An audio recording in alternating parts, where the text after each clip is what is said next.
Hello, this video will show you how to perform a tension test using the Test Resources machine. First, locate the Test Resources 810LE. For this experiment, you will need a ratchet with a 1/2" Allen drive, spanner wrench, measuring tape, test specimen, tension cups, 2 load jaws, 2 handles, and these 6 retention pins. First, move the load head as high as possible as the tension test fixtures take up a lot of space. First, loosen the 4 Allen bolts with the 1/2" Allen drive and ratchet. Then raise the load head all the way up using the crank wheel. Tighten the 4 Allen bolts once the desired height is reached. Do not over-tighten the bolts. Next, install the tension cups and secure them onto the upper and lower posts using the longer, thinner retention pins. The tension cups have 2 hole diameter sizes. Use the hole with a smaller diameter. Then tighten the spanner nuts using the spanner wrench. Make sure the holes are facing the 2 metal posts. The holes should not be facing you.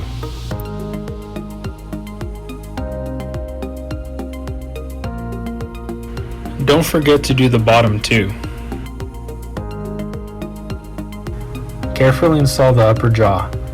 Use the shorter, thicker retention pins to hold it into place.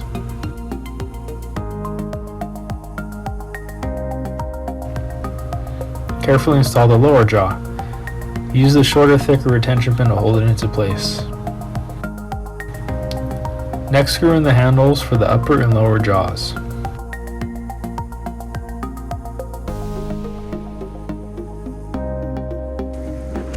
Turn on the controller box. Next, pull the controller box out.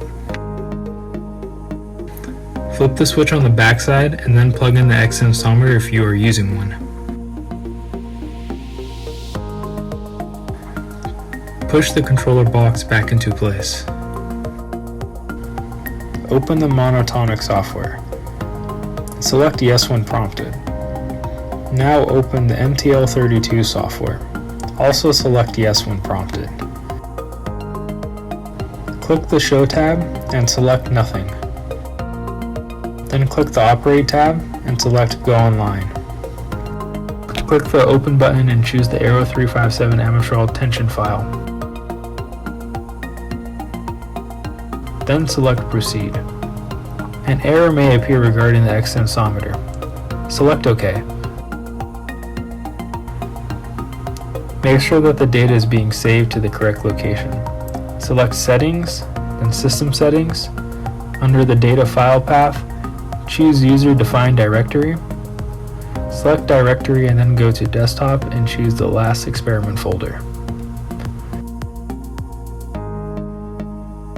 Select the Jog tab and set the rate to 10 inches per minute.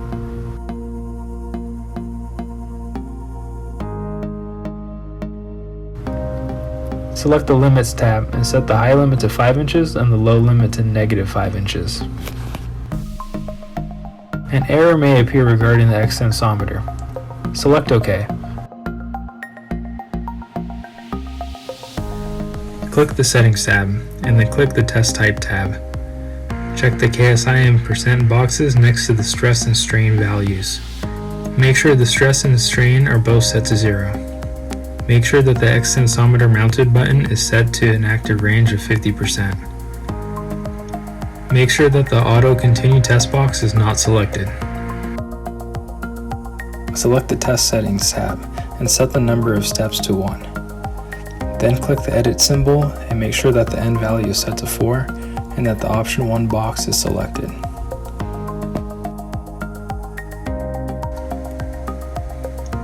Under System Settings, change the DAC channel settings so that stroke is selected for the stroke channel, load is selected for the load channel, and extensometer is selected under the strain channel.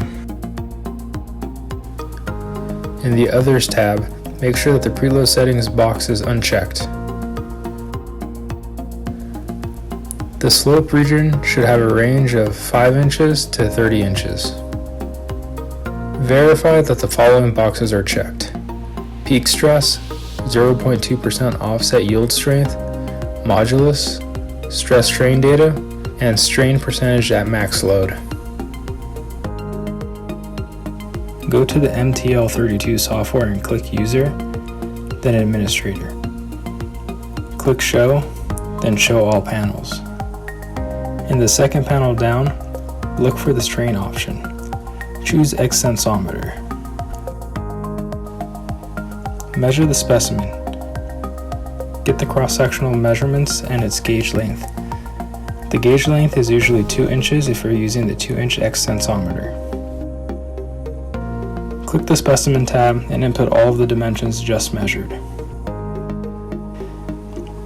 Insert the test specimen into the upper jaw fixture. Tighten down the jaws by turning its handle clockwise. Keep the specimen as straight as possible.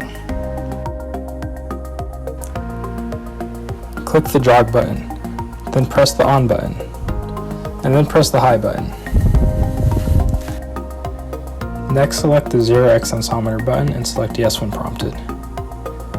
Then select the 0 load button and select yes when prompted. Click the down arrow to move the upper jaw down.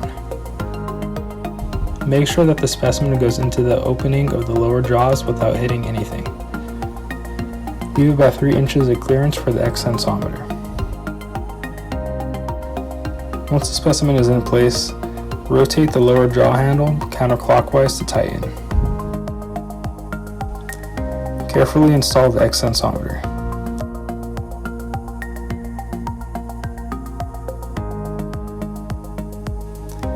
Remove the pin from the X sensometer. Next, zero the X tensometer again. We are now ready to start the test. Have someone monitor the emergency stop. Click the Test tab and click the Start button. Select Yes when prompted. A second window may pop up. Press OK. The experiment will continue until failure.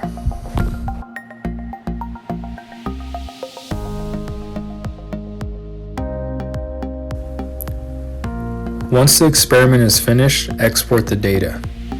Click the Report button. Then click the Export to CSV file. Select OK when prompted.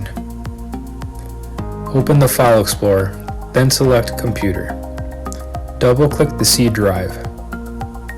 Select the Desktop folder, then select the last experiment folder. Your file should be there. Save your file to a USB drive.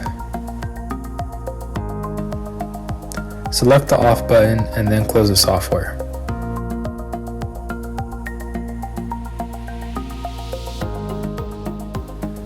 Unplug the X sensometer and then turn off the power switch in the back.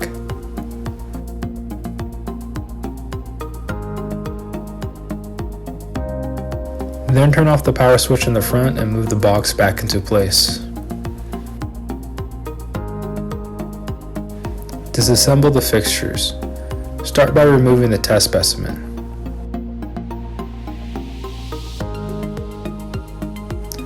Next, remove the handles for both the upper and lower jaws. Carefully remove the jaws. Have one person hold the jaws in place while another person removes the pins.